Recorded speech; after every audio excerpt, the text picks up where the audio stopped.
Good day, I am Elroy Erwin L. Guantero from BP2C, and the title of the game is Fill the Cup. The goal of the game is to demonstrate the trade-off between speed and accuracy.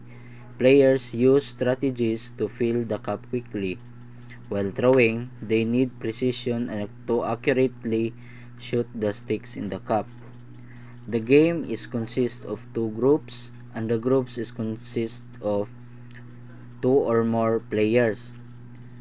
Now, players take turns to fill the cup. The materials are barbecue stick, cup, and timer. The rules are each player must throw 5 sticks per turn. The players have only 2 minutes to fill the cup. Players decided whether to rush their throw for a higher scoring zone or take more time for more accurate shot. The group who filled the cup with many barbecue sticks are considered the winner.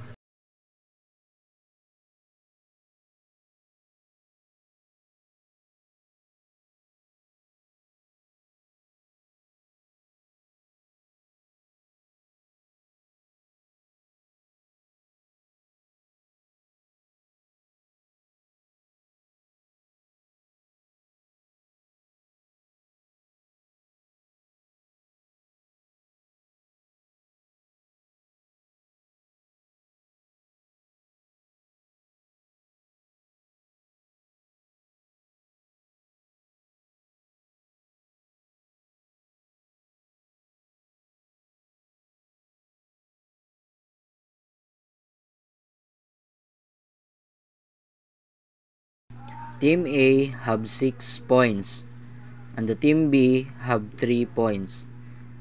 The result is Team A is the winner.